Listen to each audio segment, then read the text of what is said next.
मेरी बर्थडे पे सबने उसको बहुत डिसरिस्पेक्ट किया था। I just wanted to make it up to. Raja आपका दोस्त नहीं कि आप उसके साथ इस टाइम घूम रही हैं?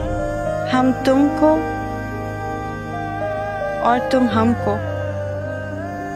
रिहा कर ना सकेंगे। जी सफोकेशन होती है, मुझे दम घुटता। अरे वो तो मोहब्बत है उनकी तुम्हारे लिए। मोहब्बत? तुम्हें किसने कहा वो मुझसे मोहब्बत करता? कोई भी अगर आपको पसंद करे वो वाजे हो ही जाता है। अब देखो ना कितना ख्याल करते हैं तुम्हारा। ख्याल तो तुम भी बात करते हो मेरा। तुम भी मोहब्बत करते हो मुझसे।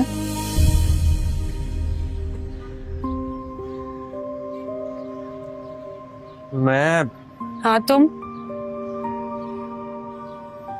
देखो, जब भी मैं किसी मुश्किल में हूं तो कौन बचाता है मुझे? वो ड्यूटी है भाई, मेरी काम है, करना पड़ता है। हाँ ड्यूटी है तुम्हारी। खाओ तुम ना सलाद के, अब रोटी खाओ और चिया।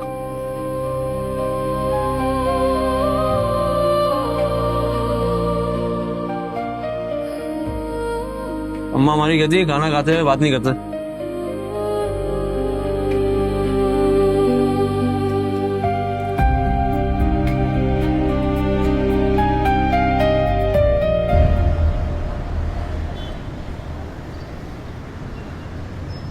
कैसा रहा भाभी भाई आप लोगों का? कैसा है अल्लाह का घर? बड़ी बाबरकत जगह है आसफा। वो तो क्या समा था वो। मेरा तो दिल ही नहीं चाह रहा था वहां से वापस आने को।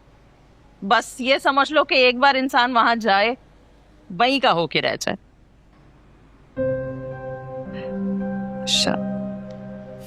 अस्सलाम वालेकुम ताया बू। वालेकुम अस्सलाम। कैसी बेटा? जीती रहो। शुक्रिया। अस्सलाम वालेकुम। वालेकुम अस्सलाम। सायरा, ये तुम्हारी रंगत को क्या हुआ है? सांवली सी पड़ गई हो बिल्कुल। क्या करीमें लगाना छोड़ दी हैं? अरे भाई यही तो मसला होता है इन करीमों का। नागा हो जाए ना बस तो पूरा चेहरा खराब हो जाता है। चलो खैर, वो ये तबरुक लाई थी मैं तुम लोगों के लिए। ला मुझे तब ये ले जा। चाय है तुम्हारी? हाँ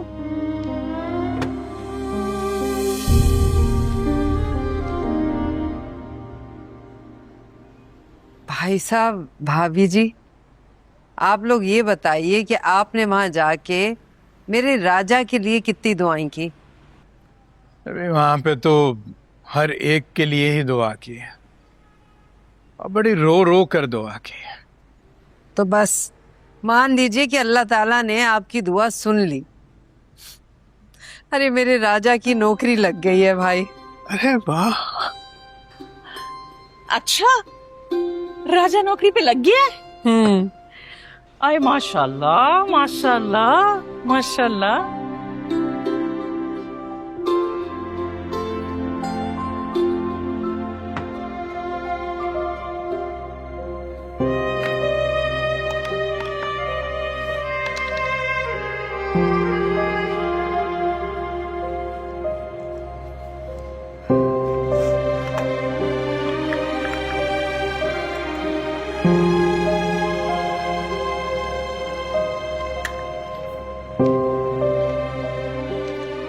क्या बात है सायरा बाजी? बाहर आपके रिश्ते की बातें चल रही है और यहाँ पे आप अभी से दुल्हन बन रही है। यहाँ तुमसे तो रंग साफ है मेरा। अरे अम्मी को मैं हर वक्त सांवली क्यों लगती हूँ? अम्मी की बातों क्यों ऐसे कर रही हैं ये सब आप? अम्मी की आदत है। आप बहुत प्यारी हैं, इतनी प्यारी कि हमारे भाई का दिल जीत लिया है आपने।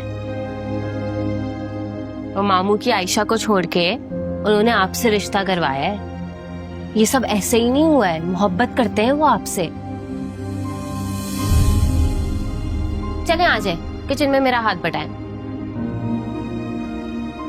चलो तुम जाओ, मैं आती हूँ।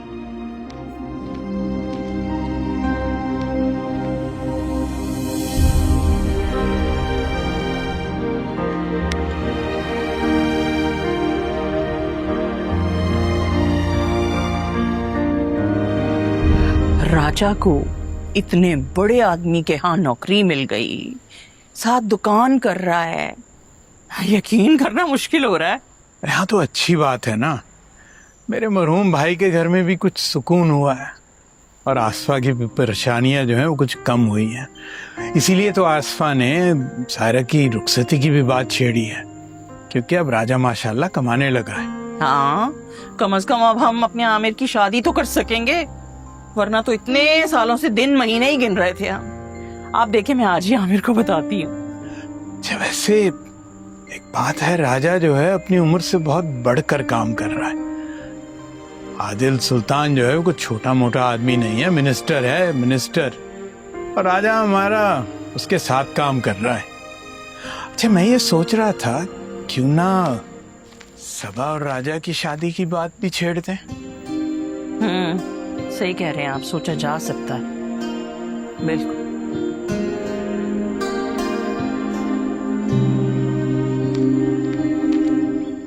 जी भाई, हाँ वो अभी उनको घर छोड़ के ही आ रहा हूँ।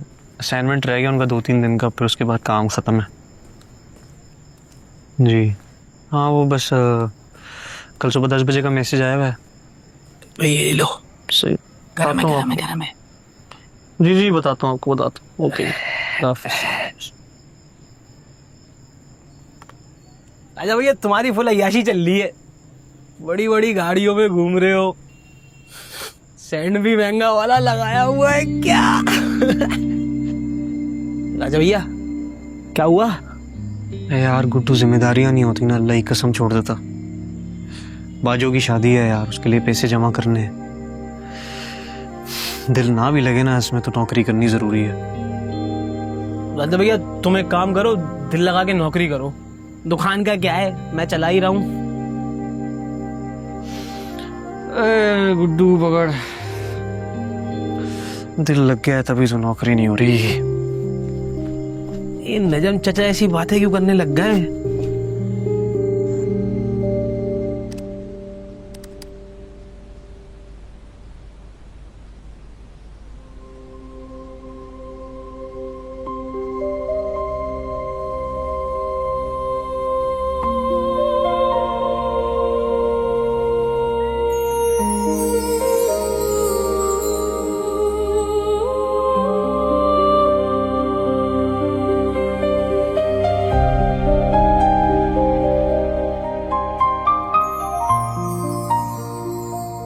जिंदगी कितनी खूबसूरत हो जाती है अगर हम उसे सादगी से जीना सीख लें। किसी दरख्त की छांव में बैठकर खामोशी से सुनने का सुकून, किसी माँ की हंसी में छुपी दुनिया की सबसे बड़ी दुआ, या बारिश के बाद मिट्टी की खुशबू। आजकल मैं जिन लोगों से मिल रही हूँ वो ऐसे ही हैं, सादा मगर सच्चे और खूबसूरत, अपनी फितरत पे जिंदा।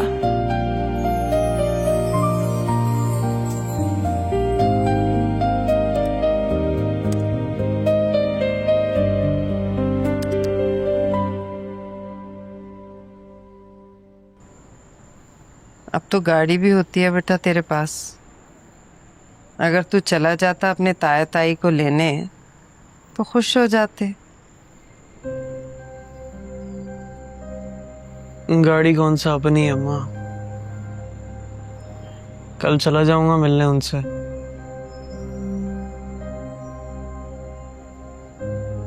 इसरार कर रहे थे रुखसती पे, मैंने दे दी है तारीख। अब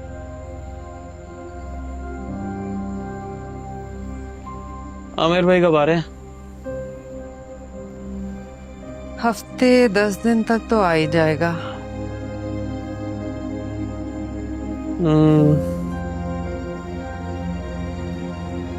राजा, तू सुन रहा है ना? आदिल सुल्तान से कहना तुझे एडवांस देते थोड़ा, ताकि शादी की तैयारियों में काम आ जाएगा। और उससे कहना कि थोड़ा थोड़ा करके तेरी सैलरी से काटता रहे फिर।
मुझे लग रहा था कि इस अटैक के बाद आदिल रानिया की सिक्योरिटी की जिम्मेदारी तुम्हें सौंपेगा, लेकिन वो तो इस नए लड़के को ले आए राजा।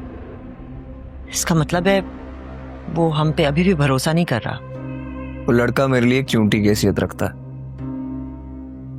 जब चाहूं मसल सकता हूं। नहीं नहीं नहीं,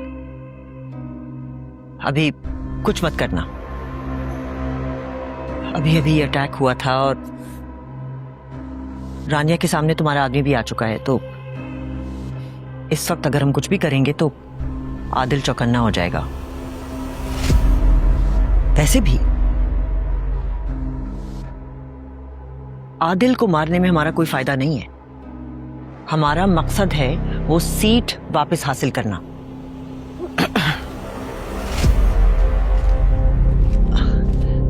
आदिल तुम क्या हुआ? नींद नहीं आ रही? सीतायमी वो तबीयत कुछ खराब थी, मैंने सोचा थोड़ी देर आके आपके साथ ही बैठ जाऊं अगर आप जाग रही हैं। हाँ, क्यों नहीं।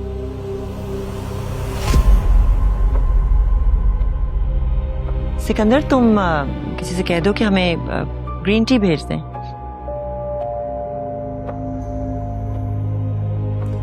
पियोगे ना ग्रीन टी?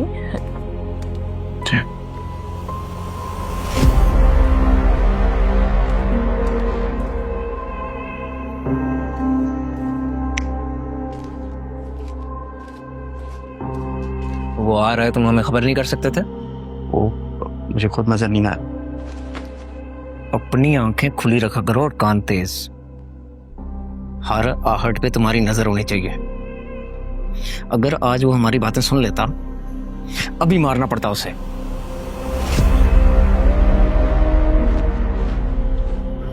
ग्रीन टी भेजो नवाबजादे के लिए।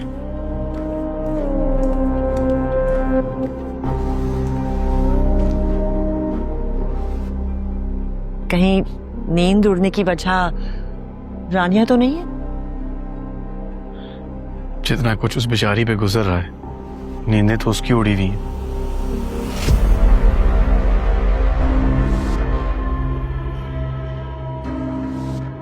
तायमी, मैं सोच रहा था कि बाबा का केस इंटेलिजेंस वालों के हवाले कर दिया जाए। क्यों? बाबा के ऊपर अटैक हुआ, मुझ पे अटैक्स हो रहे हैं, कल को वो रानिया तक पहुंच जाएंगे। मैं कब तक ऐसे जीऊंगा, क्या करूंगा मैं? नहीं आदिल, मेरा नहीं ख्याल। इंटेलिजेंस वालों को ये केस नहीं देना चाहिए। देखो वो केस हल तो कर देंगे, लेकिन फिर सारा का सारा मफाद जो है उनको मिलेगा और हम सिर्फ कठपुतली बन के रह जाएंगे।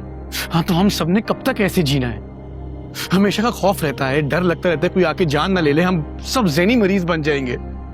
नहीं, देखो मेरे ख्याल में तुम्हें सिकंदर के साथ मिलकर इस पर काम करना चाहिए।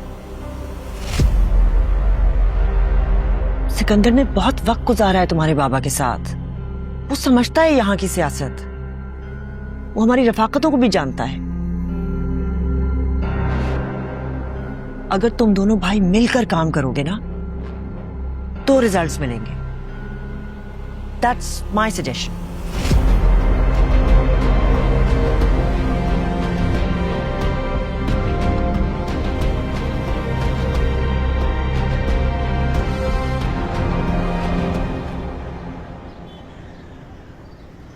इतने सारे पैसे, वो भी एक साथ?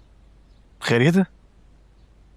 भाई वो बहन की शादी आ रही है, अम्मा को कुछ तारीखें वगैरह तय करनी थी, उसके लिए कुछ पैसे वगैरह चाहिए थे, तो मैंने कहा कि मैं आपसे बोल दूं। वेन्यू डिसाइड कर लिया? कॉलोनी में ग्राउंड है, वहीं सारे मोहल्ले वालों की शादियां होती हैं। क्रिकेट खेला करते थे हम वहाँ पे, वहीं शामियाने लगा देंगे, देखते हैं क्या करना। ले लो।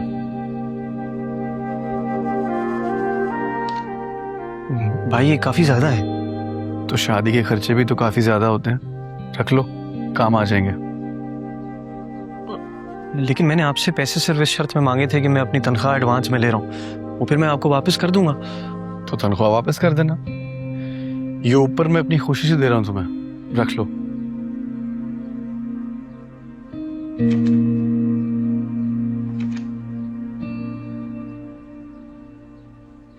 वो एक बात भी करनी थी तुमसे मैंने राजा। मसला है एक छोटा सा। वो लड़का जिसने रानिया पे हमला किया था वो भाग नहीं गया था, गायब है। उसका कजन है कोई जो हमारे एंटी चैनल में छोटे मोटे रिपोर्टर की जॉब करता है। प्रेशराइज कर रही है फैमिली भी और वो भी, कत्ल का इल्जाम लगाना चाह रहे हैं मेरे पे। बाबा को तो मैं बचा नहीं पाया, लेकिन रानिया पे एक आंच नहीं आने दूंगा मैं राजा। इसीलिए मुझे शहर से ये गुंडागर्दी खत्म करनी है, और उसके लिए तुम्हें लंडा बाजार से एक रैली निकालनी है। हम दोनों मिलकर ये काम करेंगे, प्लीज साथ हैं हमारे।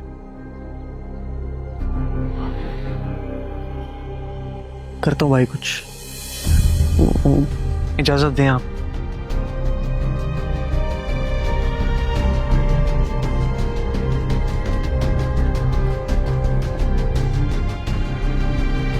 अच्छा, ये माइक में लगा लूं पहले। ठीक।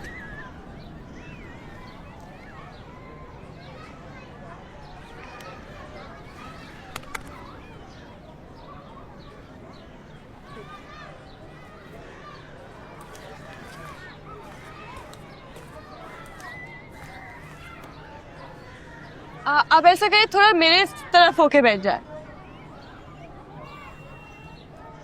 ठीक। राजा जरा इसको सही तरह करो ना। ऐसे?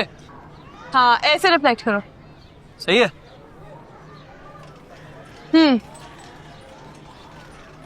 राजा, हाँ वैसे तुमने कहाँ तक पढ़ा हुआ है? क्यों पूछ रही हो? वैसे ही, मतलब मैं सोच रही थी कि आदिल की नौकरी इतनी डिमांडिंग भी नहीं है। अगर तुम चाहो तो अपनी एजुकेशन कंप्लीट कर सकते हो। मतलब आदिल की नौकरी में क्या रखा है? डिग्री लेके भी नौकरी करनी है तो भाई अच्छे पैसे दे तो रहे। राजा, तालीम पैसों के लिए हासिल नहीं करते, तालीम हमें शऊर देती है। और वैसे भी मतलब अगर तुम कोई आर्ट रिलेटेड डिग्री भी करो तो तुम्हारी शायरी कितनी इम्प्रूव करेगी। शायर बनाना है मुझे। मैं बस तुम्हें इस लंडा बाजार से निकालना चाहती हूँ। मतलब? अच्छा, मुझे एक बात बताओ, अगर तुम्हें आदिल की नौकरी और हमारी दोस्ती में से कोई एक चीज चूज करनी पड़े, तुम क्या चूज करोगे? नौकरी अलग जगह पे है, दोस्ती अलग जगह पे है, और क्यों इतना जोर दे रही हो मुझे नौकरी छोड़ने पे? मैं तुम्हें फोर्स नहीं कर रही, मैं बस तुम्हें ये समझाना चाह रही हूँ कि अगर तुम आदिल की नौकरी और लंडा बाजार से निकल के देखो तो ये जिंदगी और दुनिया तुम्हें बहुत कुछ ऑफर कर सकती है। देखो, एजुकेशन, टैलेंट, इस सब से हमें रिस्पेक्ट मिलती है राजा।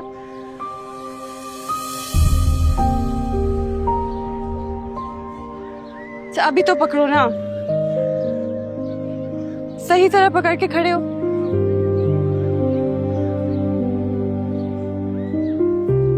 सॉरी।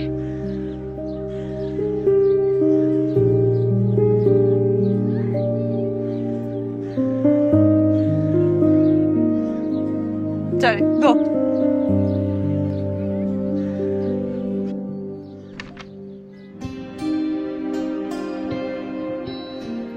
इतनी बड़ी रकम मम्मी बस हमारे हाथ में है, तो यकीन ही नहीं आ रहा। अरे तुझे यकीन नहीं था अपने भाई पे? वो तो बेचारा अपने हिस्से के सारे फर्ज पूरे कर रहा है। अब देखना, पहली कमाई भी ला के उसने सीधी हमारे हाथ पे ही रखी है। मैं भी सही कहती थी, ना कहती होती तो आज ये दिन देखने को ना मिलता। तरह तरह की बातें बनाते हैं लोग, और उस बेचारे को बाहर दुगनी सुननी पड़ती होंगी। घर पे हमें ताईजान तंज सुनाती थी, बुरा लगता था मुझे। अच्छा चल निकले, बैंक बंद हो जाएगा, फिर काम नहीं होगा हमारा। जल्दी निकले। बस अम्मी दुपट्टा लेके आई। आती हूँ। उठ जा। दुपट्टा लेके आ। हाँ हाँ, सुन, लिस्ट बना ली थी ना? जी जी बना ली है। चल, बस हो गया मेरा भी। आय हाय, निकल जा भाई, काम बहुत है आज और टीम कम है। चल।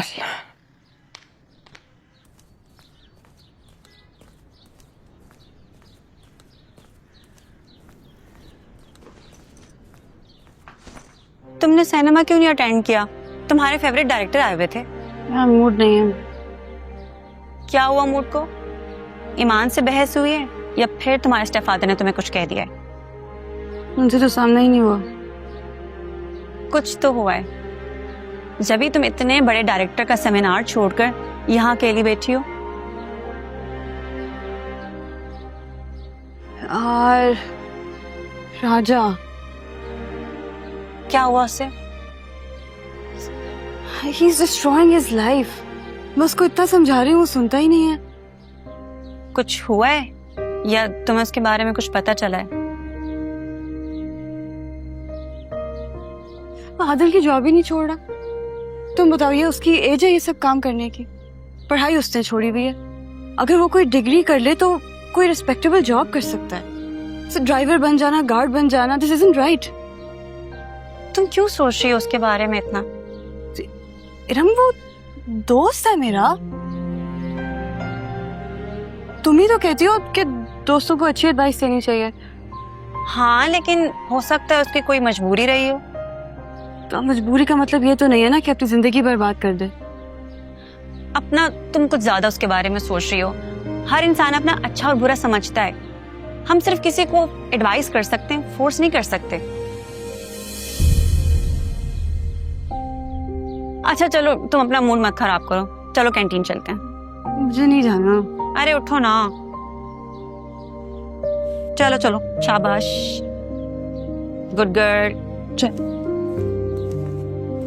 बैग दो।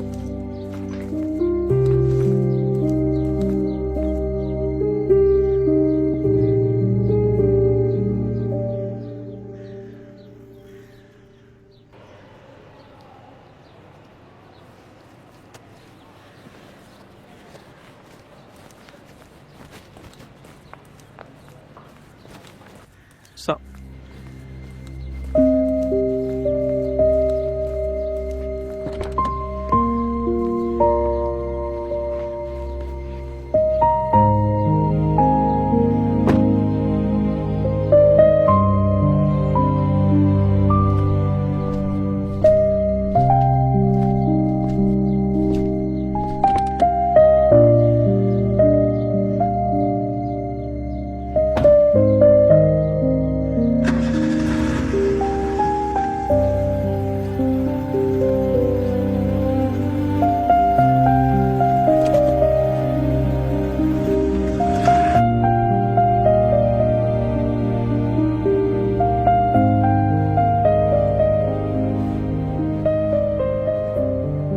नाराज हो मुझसे?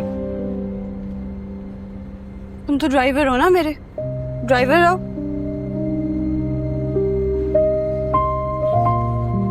सही, छोड़ देता हूँ नौकरी भाई की। लेकिन जरा मुझे एक बात ये बताओ कि इससे मिलेगा क्या है? क्या मकसद है तुम्हारा? राजा, मुझे नहीं अच्छा लगता कि मेरा दोस्त मेरे साथ एक शोफर की तरह रहे। तुमने पैसे कमाने थे ना, तुम कोई और काम भी कर सकते थे। अरे बात पैसों की नहीं है। राजा, मेरे से झूठ मत बोलो। तुमने मुझे खुद बताया तुम्हें आदिल इस काम के अच्छे खासे पैसे दे रहा है। मैं अपनी बात से मुकर नहीं रहा हूं। हाँ, मुझे पैसे मिल रहे हैं, लेकिन बात वहां से शुरू नहीं हुई है। तो फिर कहां से हुई थी, मुझे बताओ। मुझे भी जानना, तुमने अपनी दुकान क्यों छोड़ी? राजा, तुमने तो लंदन जाना था यार, क्या बना उस ख्वाब का?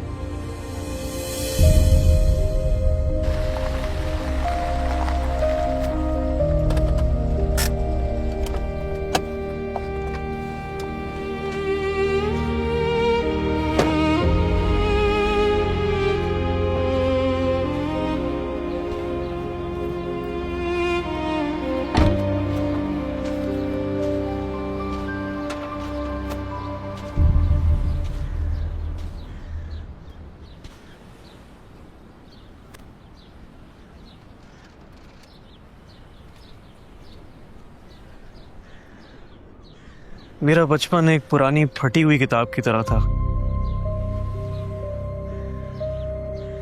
जिसका हर पन्ना दर्द से लिखा गया हो।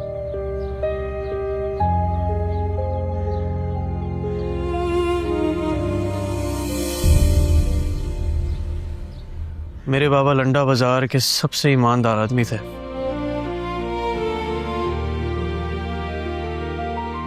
लोग उन पे ना अंधा भरोसा करते थे। उनकी बात पर, उनकी ईमानदारी पर आज भी वो मुझे दिन याद है, जब सारे बाजार के लोग अपनी जिंदगी की जमा पूंजी लाके बाबा के हाथ में रख के चले गए, इस उम्मीद से कि बाबा उनको एक बेहतर कल दिखाएंगे। रुकिए, अभी जाना जरूरी है क्या? सुबह भी तो जा सकते हैं। अरे इतनी बड़ी रकम घर पे रखना सेफ नहीं है ना, और फिर सुल्तान साहब से वक्त लिया हुआ है मुलाकात का। मुलाकात निकल गई तो समझो बात हमारे हाथ से निकल जाएगी। लंडा बाजार की दुकानों की कीमत बड़ी मुनासिब है। कमेटी की दुकानें इस रकम पे हमें मिल जाएंगी तो फिक्र खत्म होगी। फिक्र खत्म होगी तो कारोबार जमेगा, इसलिए कह रहा हूं। हाँ, बात सुनो, तुम दरवाजा बंद रखना, ठीक है? चलता हूं। मगर वो बेहतर कल कभी नहीं आया। रास्ते में कुछ डाकू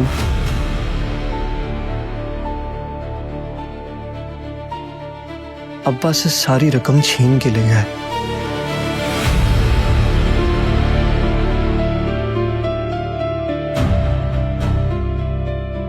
और साथ वो भरोसा भी ले गए जो लोग उन पे करते थे।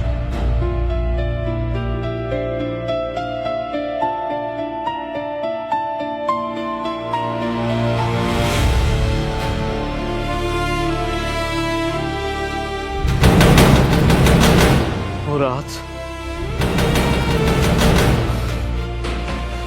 मेरी जिंदगी की सबसे गहरी अंधेरी रात थी।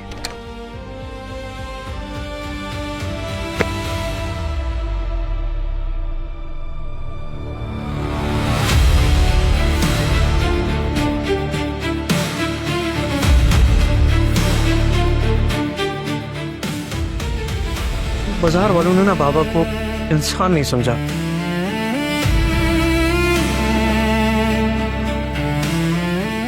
एक इल्जाम, एक बोझ की तरह, रोज की गालियां, रोज की ठोकरें।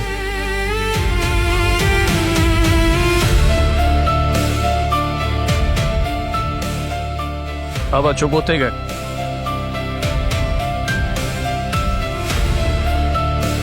बिल्कुल चुप।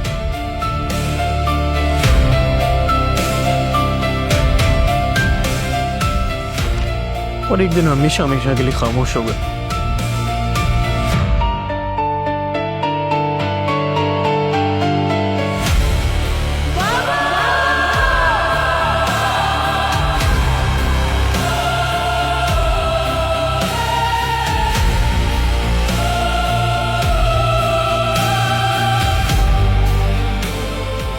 मैं 12 साल का था जब जिंदगी ने मुझसे बगैर पूछे मुझे बड़ा कर दिया।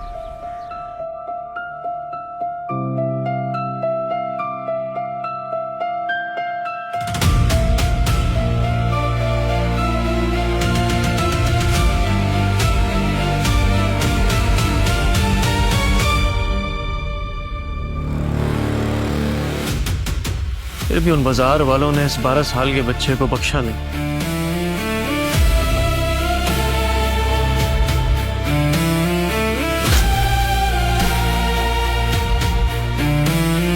मैं फिर गिरता, फिर उठता, फिर गिरता, फिर उठता।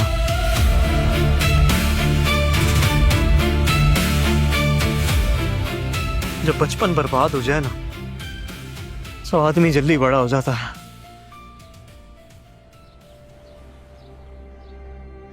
फिर मेरी जिंदगी में आया आदिल सुल्तान।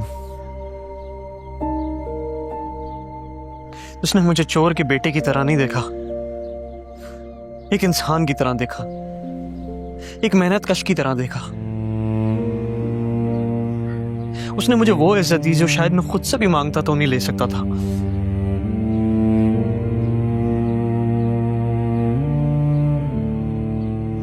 आदिल के पास मैं काम पैसों के लिए नहीं कर रहा हूं,